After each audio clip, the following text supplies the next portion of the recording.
Hi, everyone. It's Carrie Diamond, host of Radio Cherry Bombe, coming to you from my apartment in Brooklyn, New York. Our Jubilee Conference is less than 2 weeks away. I cannot believe it. To celebrate, we're sharing one of my favorite Jubilee conversations, Padma Lakshmi and Madhur Jaffrey from Jubilee 2019. They're introduced by Michelle and Suzanne Rousseau, the authors, restaurateurs, and tastemakers from Jamaica. If you'd like to join us at Jubilee, and you know we would love to see you, you can get tickets at cherrybombe.com. If you already have tickets, don't miss our Jubilee pregame on Wednesday, April 2nd at 3 p.m. EST. That's this Wednesday. If you bought a ticket, the sign-up link is in your inbox. I'm hosting it with Donna Yen, our community director, and we'll be telling you everything you need to know to make the most of your Jubilee day. It's our first pregame ever, so don't miss it. Enjoy Padma and Madhur's chat, and have a great day. Good afternoon, everyone. Hello, everybody. In June 1977, at the ages of 5 and 7 respectively, we moved from Kingston, Jamaica to Port of Spain, Trinidad. Trinidad was vastly different to Jamaica, yet still very familiar. Up until that point, our life had been a series of birthday parties with donkey cart rides, bun eating contests, tasty beef patties, Ribena, D&G Cola Champagne, Milo with loads of condensed milk, along with warm grandmotherly hugs and an overabundance of friends, family, and loved ones. Moving to Trinidad was dramatic for us. We were isolated, friendless, with little contact to home and our family, as we had no phone for the 4 years we lived there. We were insiders and outsiders at the same time. Our family's move triggered the explorer in us. We became each other's companion and abandoned ourselves to a fantasy life that we believed real. One that involved exploring gardens, seeking adventures, searching for fairies and magic, reading and storytelling, and a whole bevy of new foods to embrace. It is there that we became exposed to an entire new cuisine, whose roots hail from African, Indian, Spanish, French, and Portuguese inhabitants. In Trinidad, we encountered ingredients and flavors in Caribbean food that were revelatory, and we began to understand the juxtaposition of the refined with the rustic that is so typical of the islands. This dynamic and exciting new culinary discovery awakened our palate to that particular salt-sweet-spice balance that is unique to Caribbean food. Our daily trek home from school, and any outing, quite honestly, always included a variety of roadside street food episodes, an exercise in the extremes of sugar, salt, and hot pepper, to be sure. Salt prune dust on the square of brown paper, tamarind balls that were simultaneously tart, spicy, salty, and sweet, chana, which is a crispy snack of fried chickpeas seasoned with culantro, hot pepper, and lots of salt, pepper mango, pepper cherries, and pickled pomsite sold in plastic bags at all the local spots, and roadside doubles, curried chickpeas on a fried flatbread, shark and bake, a beachside incredible fried fish sandwich, and snow cones around the savannah, smothered with fruit syrup and the addition, again, of condensed milk. These foods were fantastic discoveries to our palates, and the layers of flavor were mind-blowing, so we gobbled them all up. While eating these foods on the street, our mother regularly prepared classic Jamaican dishes like oxtail and broad beans, escovitch fish, and ackee and saltfish at home. She could also prepare Peking duck from scratch and regularly made homemade yogurt, rum and raisin ice cream, donuts, and beef stroganoff. Our favorite Sunday suppers were built around the British classics like roast lamb with potatoes and mint sauce or roast beef with Yorkshire puddings. Mommy's repertoire also included regional dishes from our new Caribbean home, like pilau, a one-pot dish of chicken, rice, and pigeon peas, and Guyanese pepper pot, a rich meat stew seasoned with cassava syrup. She was the consummate home cook and hostess, and through her, we began to understand the connection to cooking as a way to show love, forge a sense of belonging, welcome strangers, create memory, and celebrate heritage. When we first started in food 25 years ago, our desire was to replicate the experience of living, dining, and growing up in the Caribbean, where food at its essence is a mix of home-cooked meals and street food that varies from island to island, home to home, and from street to street. As we sought our voice as restaurateurs, we had an innate knowing that these childhood memories and the contradictions of our upbringing, along with the unique blend of flavors, cultures, and cuisines that we had been exposed to, were the fuel we needed to feed the growing fire of our culinary identity. We sought guidance in the books of women who we felt mirrored this kind of elevated home cooking: Sylva Pallet, Barefoot Contessa, and Martha Stewart, to name a few. Yet, these were all external references and not necessarily relatable to a Caribbean lifestyle. Alongside these classics always sat the works of Madhur Jaffrey. It is our honor and privilege to introduce two incredible women who most certainly understand the contradictory experience of growing up in an ethnically diverse country that was once under British colonial rule, where the expectation is that one must be simultaneously British, but not too much, speak proper English to extend your A's and pronounce your T's, yet retain your knowledge, love, and respect for your own culture. Two women who, like us, left that culture and made new homes in a new place. Two women who, despite not coming from traditional culinary backgrounds, are respected Epicureans, pioneers, and leaders in the world of gastronomy. Two women who each, in her own way, has managed to carve out a space in the world of culinary storytelling that is uniquely her own. Our immediate thought when we first saw Padma Lakshmi was, on screen that is, of course, on Top Chef, is, who is that? Feminine, graceful, elegant, she reminded us of the woman we were surrounded by growing up. She presented us with a new visage in the world of food TV. This was no sweaty, cursing white alpha male in a chef jacket. She was poised, chic, stylish, and she looked like the woman that we knew. How can we begin to explain the impact that Madhur Jaffrey's prolific body of work has had on us? Many times in our career, even as we set out to write our first cookbook, we thought to ourselves, if only we could be the Madhur Jaffrey of Caribbean food. We were never interested in being known as the best restaurateurs or chefs, but as wisdom keepers, storytellers, guardians of our culture. Madhur, a woman who was educated, cultured, dignified, and refined, but accessible, was a model we wanted to emulate. All great storytelling has the capacity to trigger nostalgic memory in the reader and listener. Padma describing her favorite papri chat, crunchy fried semolina dressed with the holy trinity of cool tart yogurt, bright cilantro mint chutney, and tangy tamarind date chutney, reminds us of our favorite street-side Trinidadian snacks, palori balls, akra, and sahina, basically different forms of fritters made with split peas, salted cod, and callaloo, dressed gloriously with an array of typical Trini sauces, tamarind, shadow benny, curried mango, and hot pepper.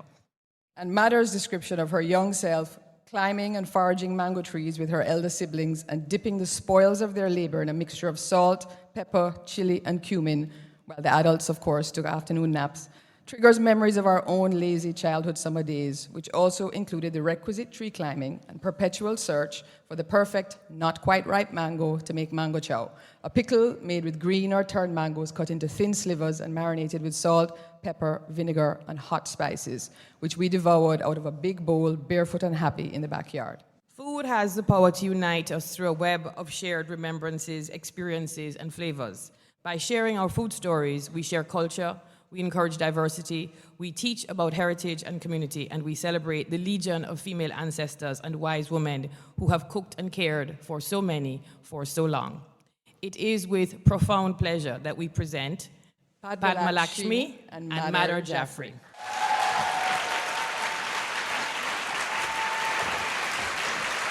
Thank you so much. That was a lovely introduction. I want a copy of that. Thank you so much. Thank you. And I miss Callaloo so much. Shit, we have a hard act to follow. We'll be right back. This episode is presented by Clementine's Creamery, the Midwest's first and only micro creamery, making small batch, award-winning ice cream with the finest ingredients. Whether you're craving something nice, like grass-grazed dairy, a little naughty, yes, alcohol-infused flavors, or completely non-dairy, Clementine's has a scoop for everyone. And big news, Clementine's is turning 10. To celebrate, they're dropping their first ever birthday cake ice cream. Rich, creamy birthday cake flavor, fluffy vanilla cake bites, white chocolate ganache, and sprinkles. It's a party in every bite. Find them at one of their 8 scoop shops, including new locations in Kansas City and Bentonville. Or get your fix shipped nationwide at clementinesicecream.com. And don't forget to follow along on Instagram and Facebook at Clementine's Creamery.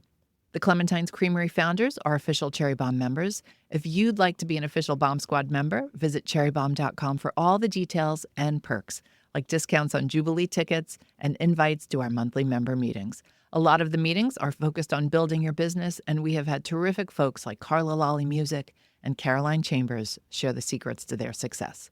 The Bomb Squad is an amazing community, and we would love for you to be part of it. I'm sure that everyone in this room knows Mother and who she is. I'm going to... No? Okay, yes. Is there anyone who doesn't know? Okay, Madhur Jaffrey is the greatest living writer on Indian food ever. Okay.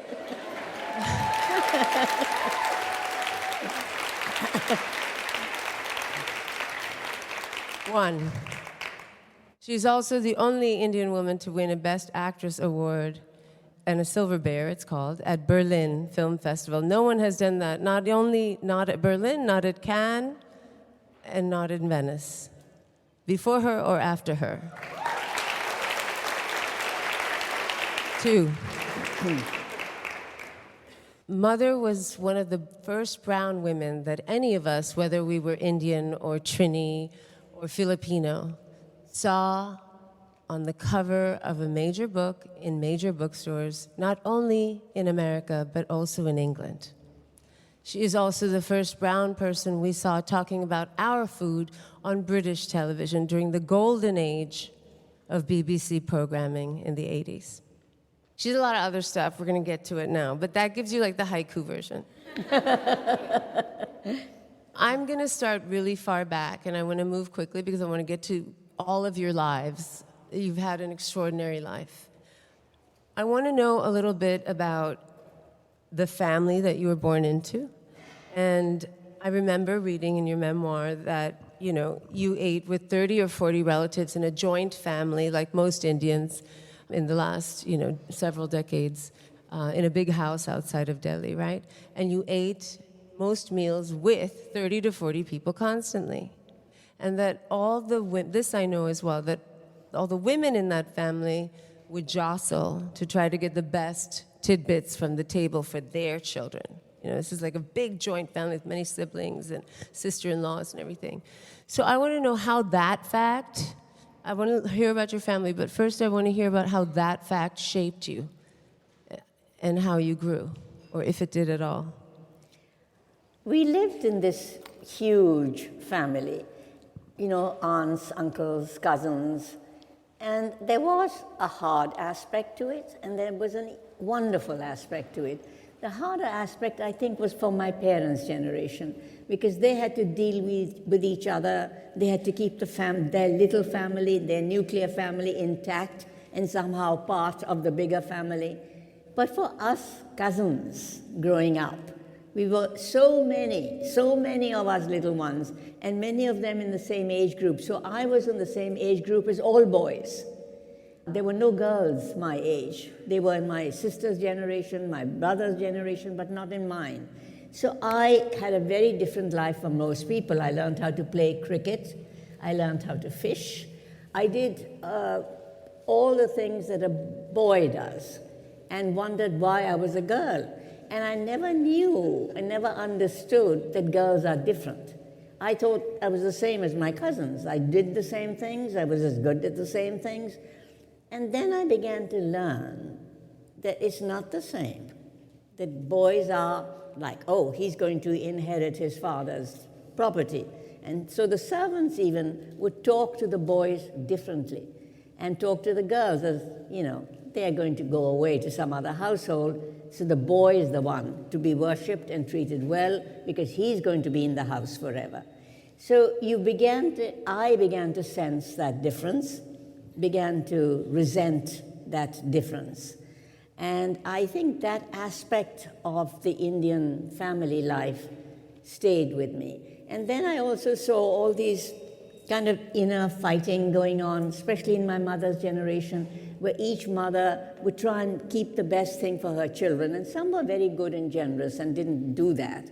And some did. And so you saw how possessive and selfish people can be. But I was learning, having a lifetime's experience of living in a kind of world. It was a whole world, but I was having it with just these 30 or 40 people that I saw constantly. So I came up with a desire to break through, not worry that men were men and would get more. I saw it happening, and I said, it's not going to happen to me, or I'm going to get out of here And I did get out of here.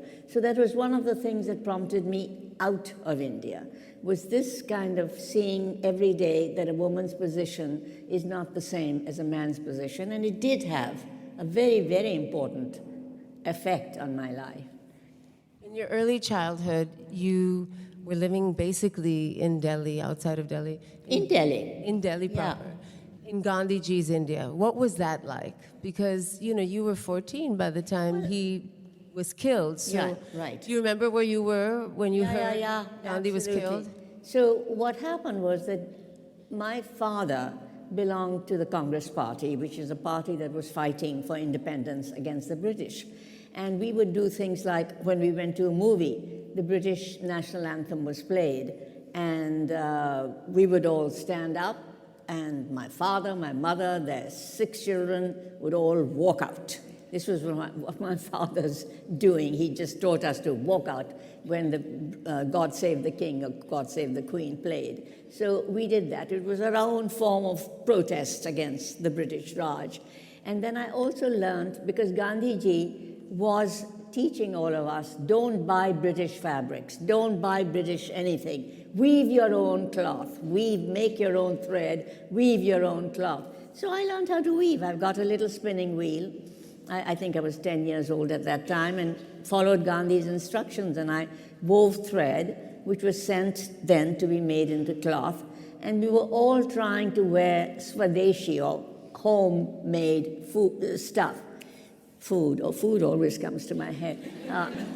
So anyway, so we grew up in that period. And one day my mother said to me, I would like to hear Gandhiji speak. And he used to have these prayer meetings up on a little hill, and everybody sat below and listened to him. And we went, my mother and I said, I want to come with you. So I went with her to listen. There were millions of people. It took hours to get there. There was dust, there was chaos, cars trying to get in.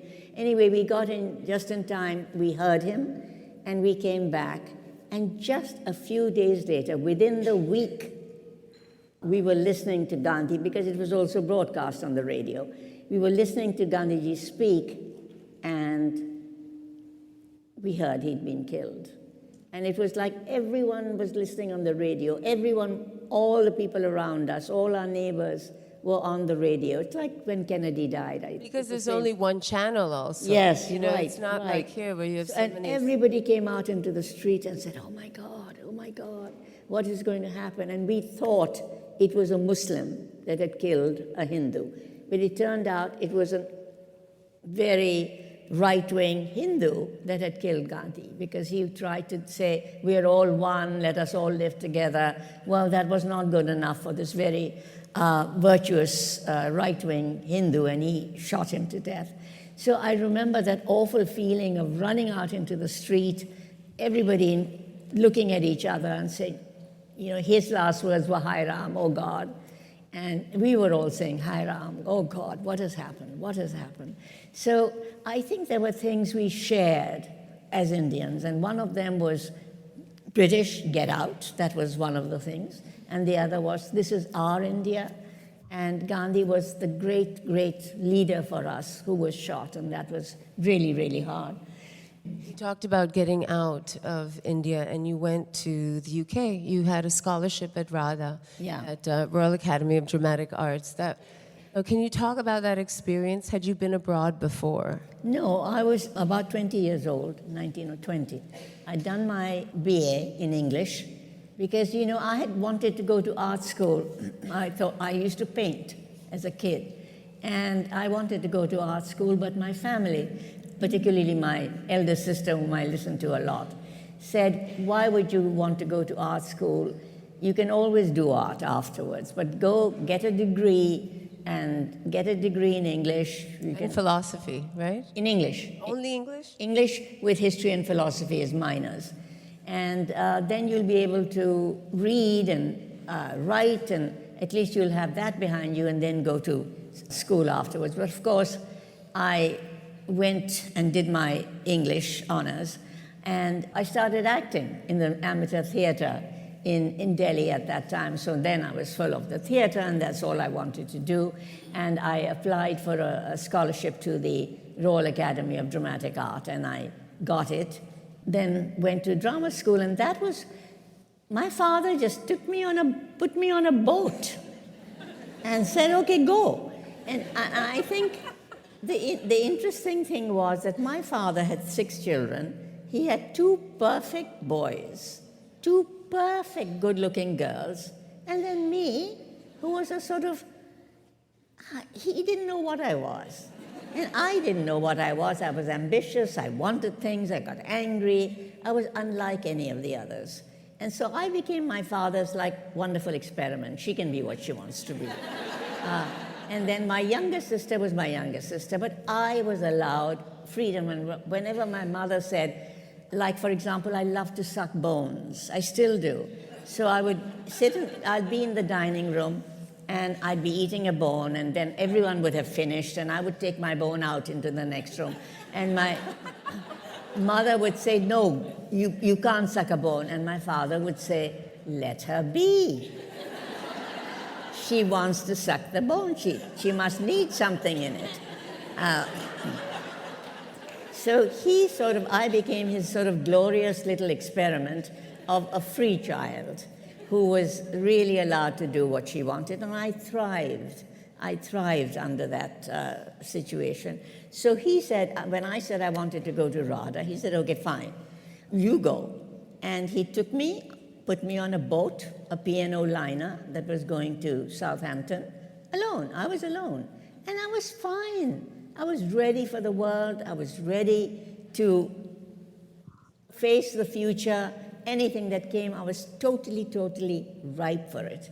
And on the boat, it's funny what foods you think are exotic. When India was fighting with the British against the Germans and the Japanese, we all had to do what the British wanted. And the British Army, once the war was over, let loose these things called K rations, which came in little boxes wrapped in brownish wax paper. They had so many of them in fighting the war in Burma and things like that. They just released them for 1 rupee each or something into the streets of India.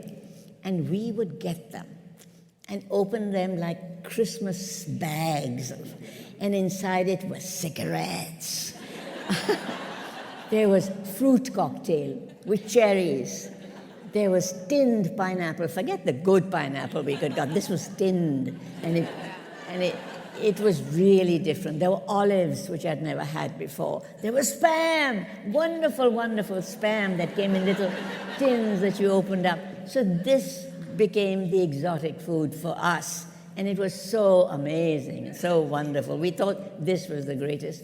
So we grew up at this time where the British were just leaving, and I left during that period and went to drama school in England.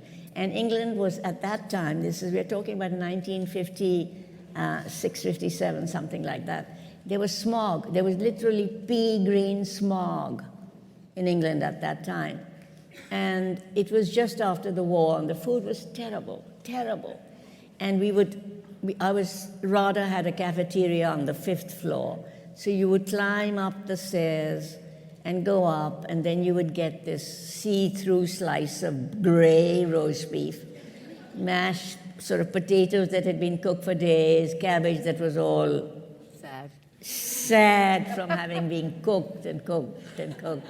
And I would dream of Indian food and the food my mother had in our house. And that's when I started writing letters to my mother and saying, please teach me how to cook.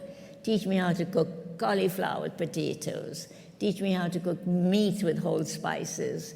Teach me how to cook dal. Teach me how to cook rice. Teach me how to make tea. I didn't know anything. So she started writing me little air letters. And that's Aerograms. Aerograms, exactly. I remember, and folded them in 3. Yes. This baby blue paper. Exactly, baby blue paper. But she only gave you ingredients, right? No, she just said, there were like 3 lines. And in Hindi, take a little bit of this, little bit of that, bhuno it or brown it a little, and then put some water and let it cook. Actually, that's if you had to boil it down, that's a Yes, great that's what short it recipe was. for anything Indian. Right. Yeah. Yeah. But the one thing I write about in my memoir, and it's something that I didn't discover till I was writing the memoir, which is around 2006, And 6. it came out. But I'm channeling my best James Lipton right now.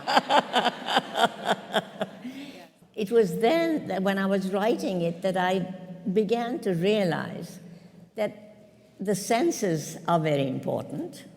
We are not all born with all good senses, developed senses. Some people, like my husband, they have a very good ear.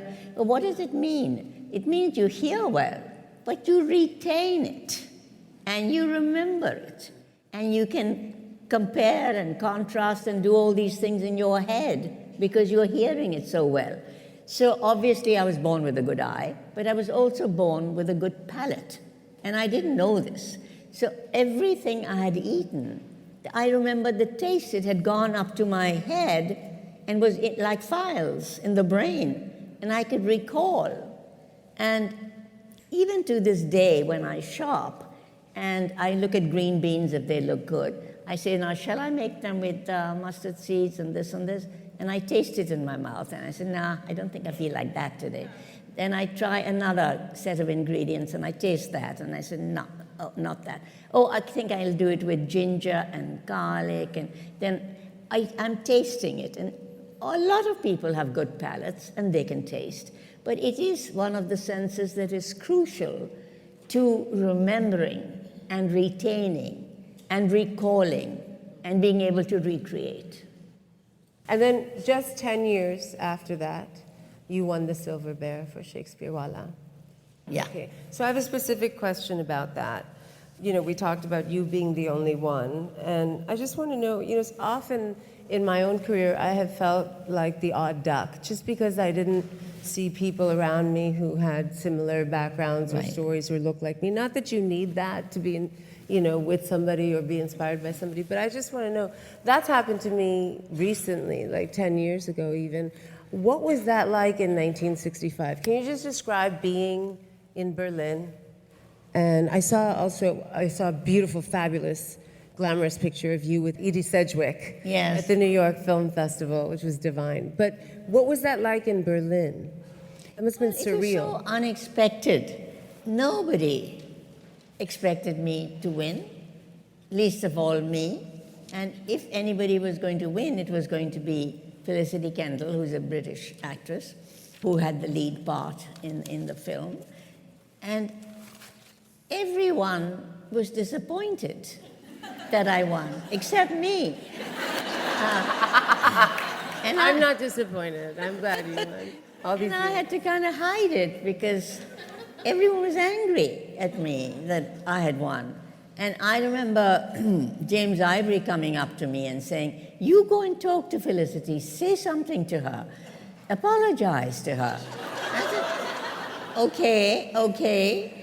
But I just felt so alone and out of it because I hadn't planned this. I'd just done my role and got out, you know.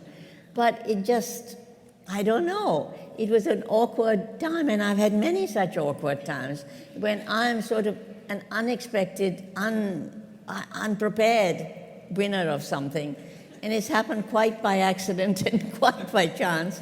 And I don't know what to do with it, and I'm sort of left apologizing. And so we're going to talk about your food a little bit because it's Cherry Bombe and we only have a few minutes left. Yes, we should. But I wanted to ask you, when did you, I know that through the movie, Ismail sort of introduced you to the New York Times and to Craig Claiborne because he was just trying to get press. If you don't know who Ismail Merchant is, Ismail is a very strange and wonderful character who made a bunch of films, including Howard's End with his partner James Ivory. And, you know, I wanted to ask you about your complicated relationship with him because a lot of collaborators have had very complicated relationships with them. Yeah. So Ismail Merchant and James Ivory were a duo. Actually, I introduced them to each other.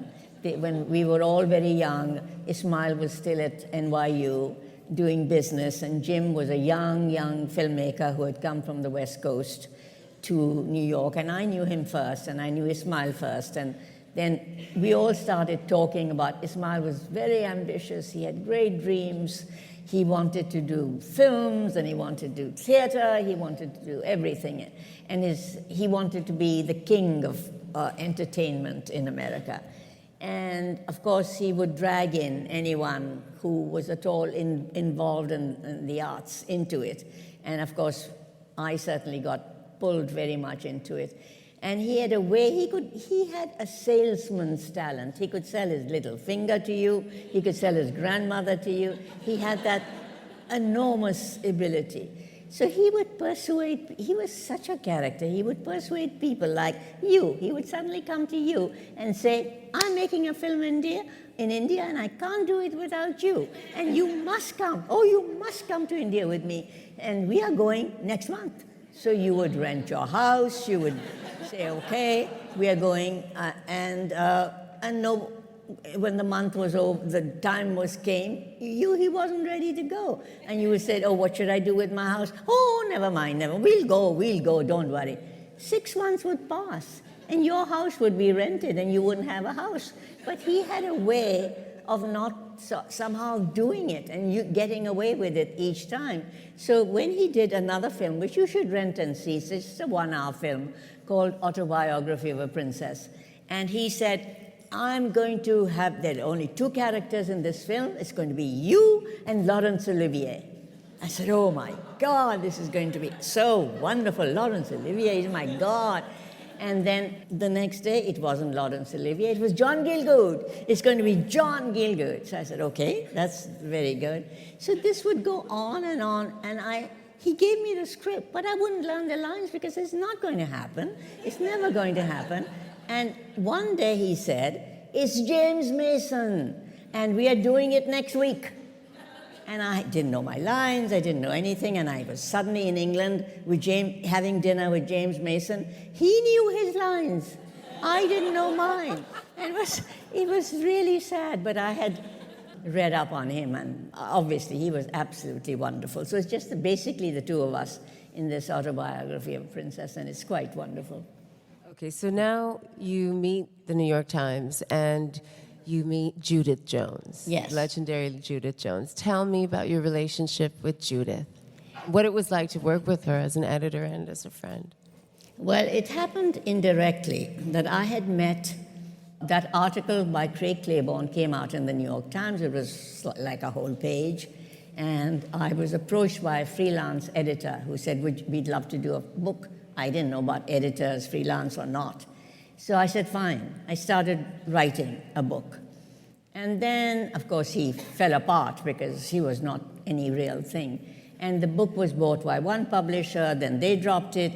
And I asked my friend, a writer called Ved Mehta, what I should do. He said, I have a friend called Andre Schifrin, and he's an editor of Pantheon Books, and let me ask him what you should do.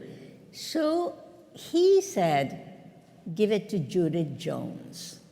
And he took the book and overnight gave it to Judith Jones, who, as you all know, was a fabulous, fabulous editor who did not only Julia Child, but a whole lot of other people. And she bought it overnight. Didn't pay me much, because if you're with Knopf, you don't need to be paid, with this big house. So I got very little money as an advance, but I was bought by Knopf. And Judith was a wonderful editor. I mean, I had already written most of the book, but she honed it. And she had very good ideas, like put in menus, because people don't know what Indian food is, what would you eat with what, give people ideas about how you should eat. And she became a lifelong friend also after that. And I was lucky. I was very lucky to have one of the best editors in America to do my first book. I heard that book took you 5 years, which made me feel better because I took 5 years to do the memoir. What was that like after that process to write? I mean, because you've written so many books. Mother has 7 James Beard Awards under her belt.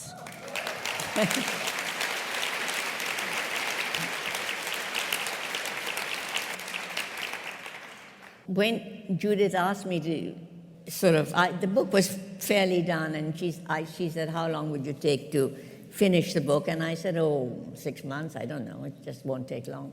It took me 5 years because I had never written a book fully before. And I'm a perfectionist. Everything has to be absolutely right before I handed it in. Every I has to be dotted. It has to be clean, a clean copy. I will not hand in an unclean copy. So I give the book as finished to my editor. So I kept working on it. I wrote an introduction, long introduction.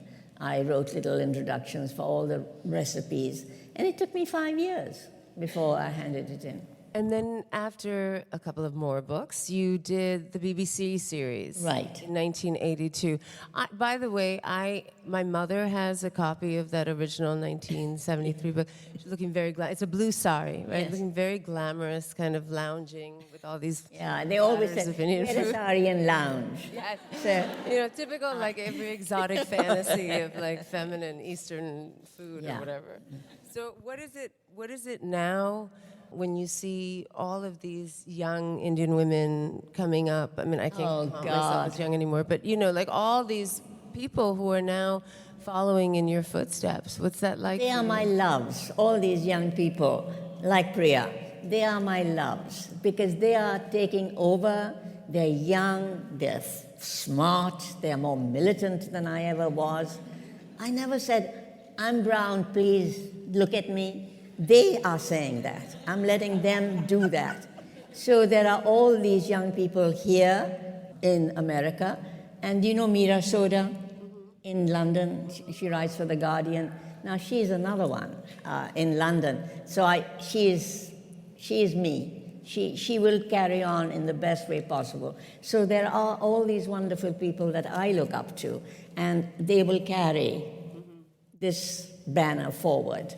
You've also had like a lot of goofy jobs. Not goofy, but interesting jobs. Like, did you know she was a DJ? She was a DJ. I'm not kidding. Like right after college, before Yeah, I did that RADA. on radio. I was, All India Radio. Yeah, yes, that's right. All India Radio. So the person who came after me was a Chinese program. It was Foreign Service. We were doing it for the Foreign Service. And so I learned how to say, this is All India Radio Delhi in Chinese, because it was always the thing just after me. That's the only Chinese I speak. I keep also waiting for Indian food to have its moment, you know, in spite of all of us writing about it, you know, like Thai food has or Vietnamese food has. Why do you think that it hasn't yet? Do you think that? And do you think it's on the horizon sometime soon? It hasn't happened. No, I didn't I've been saying from the day I came, and people have been saying to me, Indian food will have its day. It hasn't happened, and I have a theory that America has relationships with foreign foods where they've had a war. They haven't had a war with India. And Thank God. Thank God. But therefore, there's no historical connection in any way. There's no deep blood connection in any way.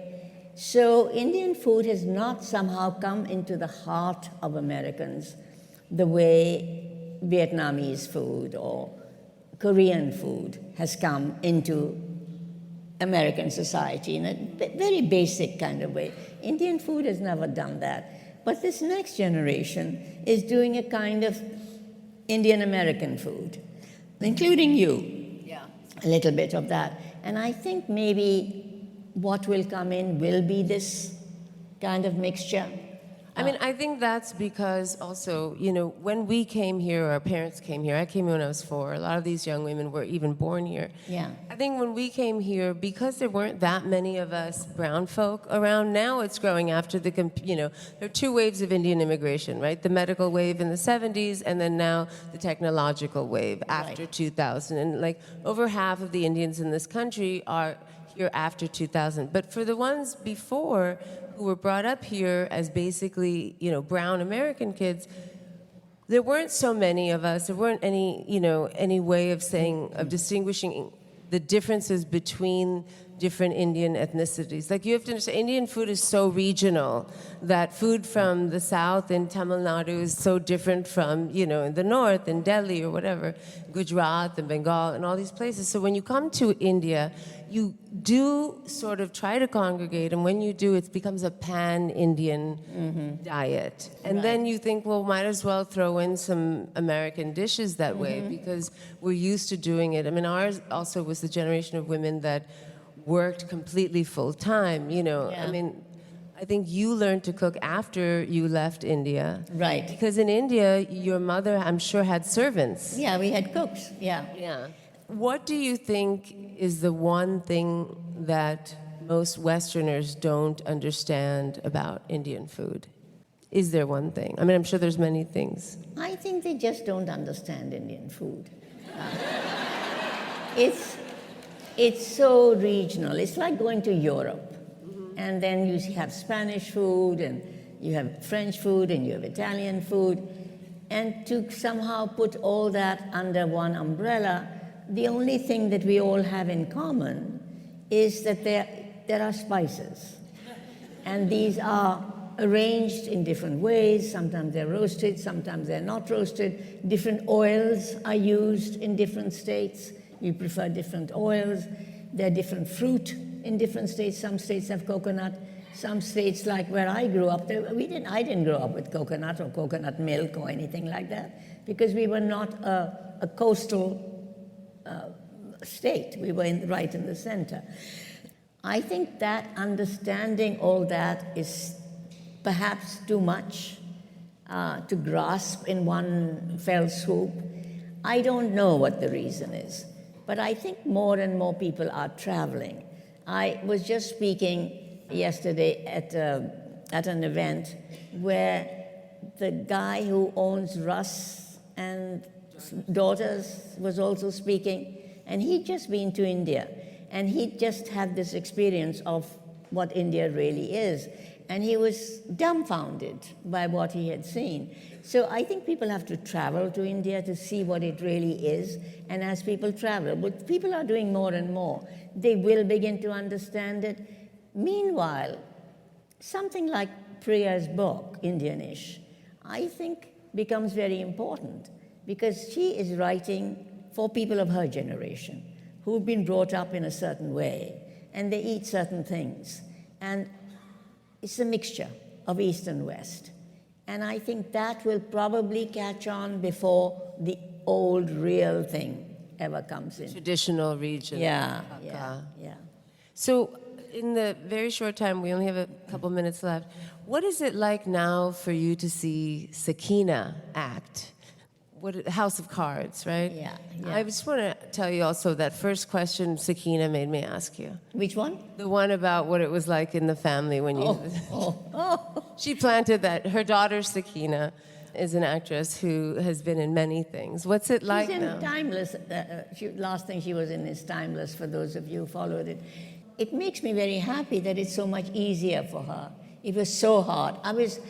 When I came, there were no parts.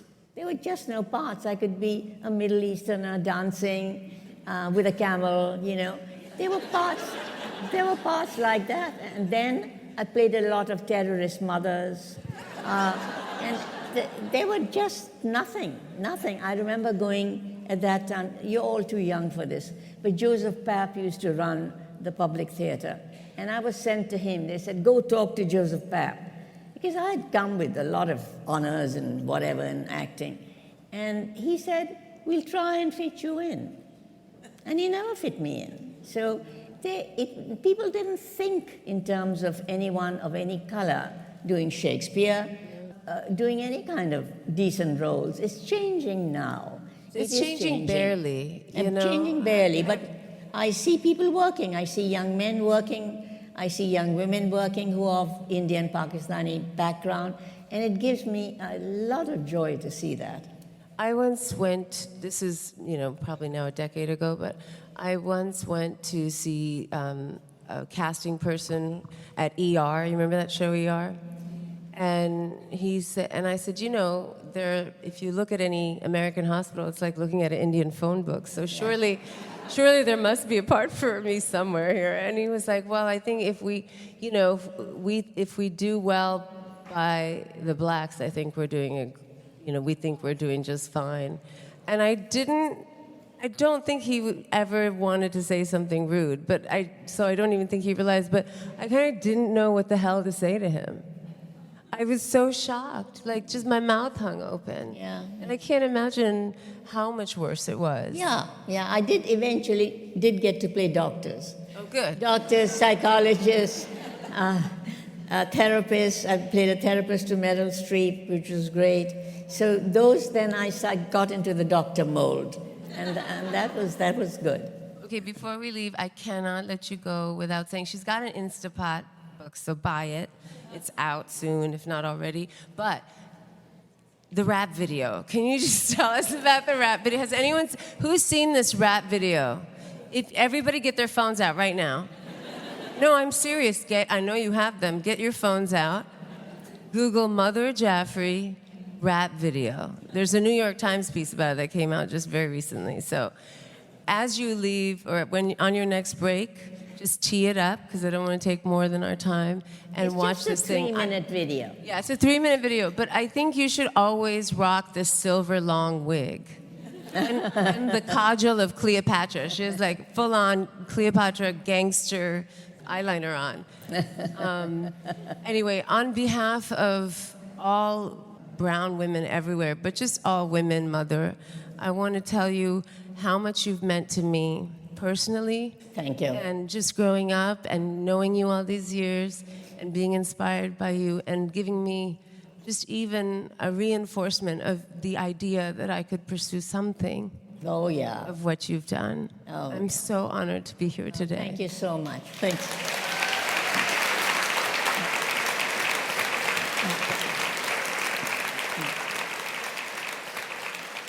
That's it for today's show. Thank you to the Rousseau sisters, Padma, and the one and only Madhur Jaffrey. All 4 women have authored beautiful books, so be sure to check them out. I also want to thank the incredible team of people who make Jubilee happen every year, especially our awesome volunteers.